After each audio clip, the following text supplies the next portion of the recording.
Hi, Richard. Great chatting with you. Hi, Tamor. Good to chat. Okay, let's talk a little bit about your work, Richard, because I'm fascinated by what you do. You have an immensely rich and varied history, diverse in so many ways that if we were to talk about your CV, we'd be here for an entire hour. You present yourself on social media as a philosopher activist and a Yeah, strategist. So why don't we start there? What does that mean? it's an excuse really, because I tell people I never knew what I wanted to do when I grew up. However, I do remember I was in the British public school system getting a good education in England. And I was the day before my 13th birthday, and I was feeling terribly lonely and trying to remember what the sounds and smells of Australia were like. And I remember thinking my education, although it was brilliant, was not about me. Nothing was about my experience of life. And I decided there and then that I would live an extraordinary life, whatever that meant. I've been an opportunist, so I've never really thought I will have a career. I've I've listened to what other people call me, and so the corporate philosopher activist, that was an assertion by a friend of mine, Dr. Richard Borden, and I thought, well, that sounds good. That sounds close to what I think I do. But then when I got into the foresight space and people started calling me a futurist, I had a massive reaction to that because I think of myself more as a nowist, and I just try and do two things. The two things that are important to me. The first is being happy, being living a joyful life, and the other thing is trying to help others and make others happy. What a wonderful way to live your life, Richard, and having the opportunity to do that is extraordinary. I'm very happy for you. But look, you mentioned futures and foresight. It's an area I've dabbled in a little bit, and it's a fascinating way of approaching not just corporate life and decision making and strategic planning, but also in a much broader sense of living in general, which is, I think, probably more of what you do. Tell me a little bit about futures and foresight as a practice and a policy and how it informs your activities. The discipline of futures as it's used is conventionally around alternative scenarios. So alternative stories about how the future can play out. And that's usually with the strategic planning people, which is very, very limited indeed, especially if you haven't been involved in the process, because you can easily turn around and say, well, what has that story got Yeah. to do with me? You know, I'm doing this, I'm manufacturing or I'm selling. You know, what have those stories of possibilities got to do with me So when it's perhaps I. mostly CEOs who are thinking, okay, where will the company be in 5 to 10 years' time, or governments thinking, where will society be in 10 to 50 years' time, that sort of thing, right? Well, yes, it should be, but I don't think it is. I mean, the myopia that exists in both business and government is extraordinary. We're thinking next week is long term in politics, and it's a bit like that in business, except that some companies are still anchored to the annual strategic plan, and that, in a sense, is also a bit crazy given the volatility and speed of change in the world today. Because if you make a plan, it's probably out of date tomorrow.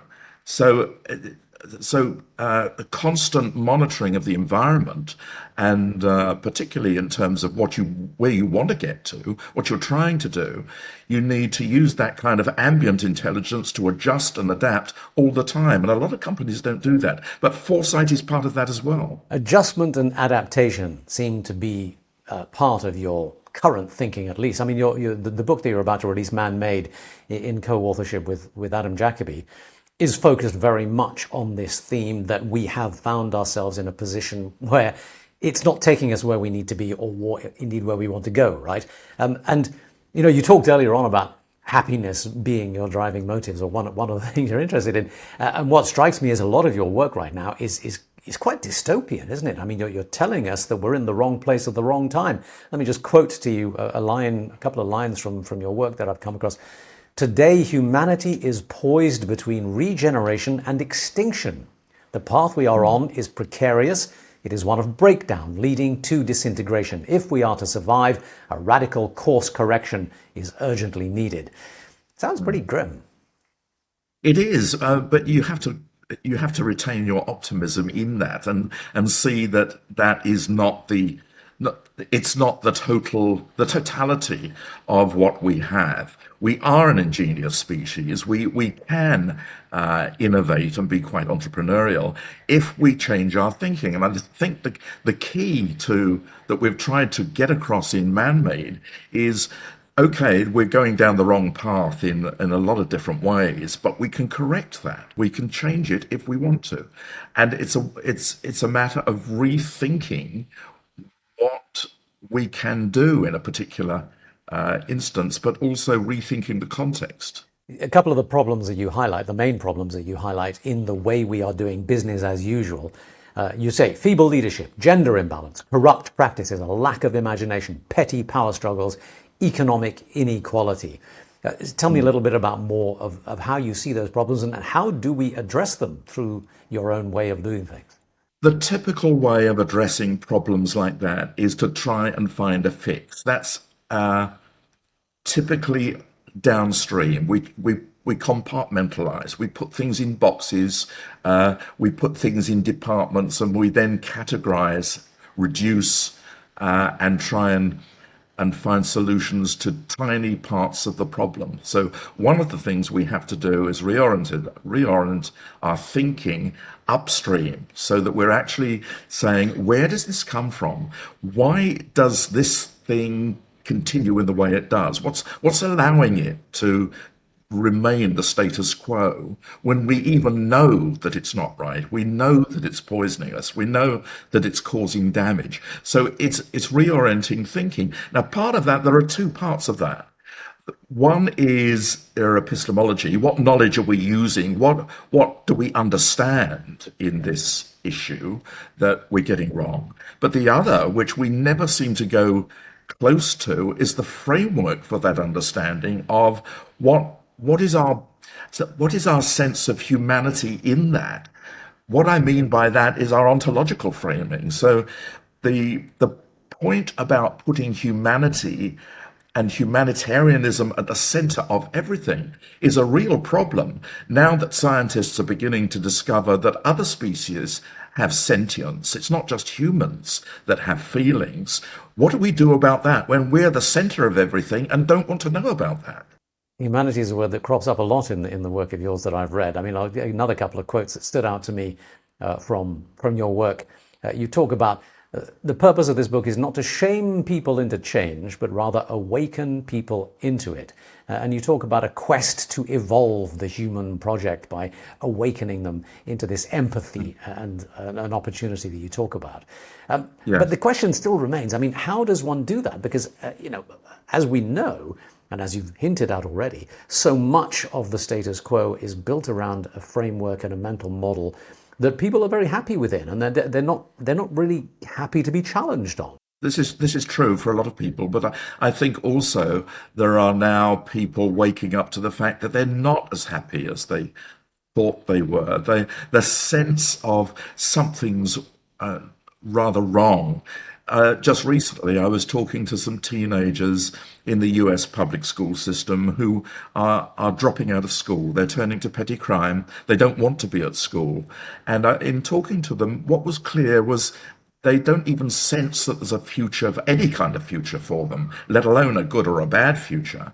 And what became very apparent to me was when I talked to people around the world, not just teenagers, but across generations, is this feeling of anxiety and heaviness just hanging in the air that people are vaguely aware of. Something's wrong, but they can't put their finger on what it is.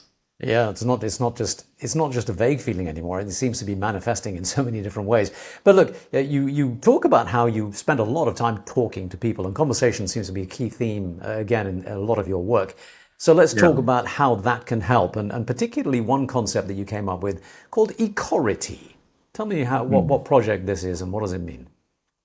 Okay, equality is a portmanteau word which takes the two words ecology or ecosystem with security and butts those two together. And the security of our species, humans, is tied now to existential problems like the changing climate, the dramatic heating of the world, and equality is a way of positioning our understanding of who we are, why we're here, what it is we can do individually and collectively that is different from what's got us into the problem that we're in at the moment. Which is basically the industrial notion of buying more and more stuff, and just being trapped in this on this giant Ferris wheel that's going round and round and round, getting us really nowhere. We've become very material, and when I think we've lost a lot of our spirituality in that process. So equality is an attempt to rethink what is the essence of what it means to be human. But again, some of the language that you're using, a lot of people take exception to that kind of thing. I mean, in your book, you talk about the promise of the free market system upon which capitalism is built is one of the great myths of our time.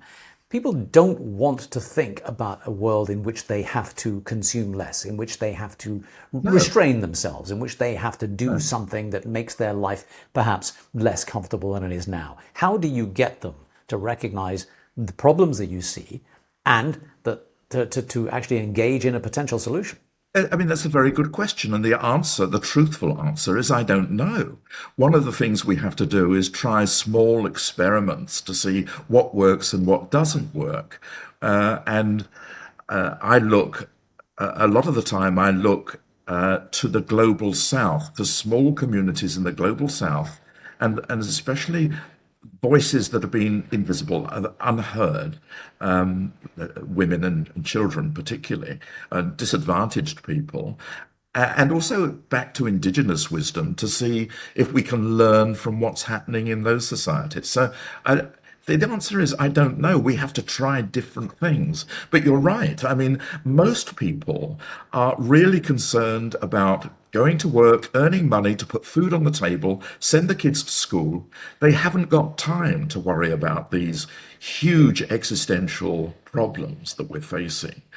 But neither, it seems, do governments. They either aren't listening to what the scientists are saying to them, or they simply find it too horrifying, terrifying to do much about it. So we have to find ways of cutting through.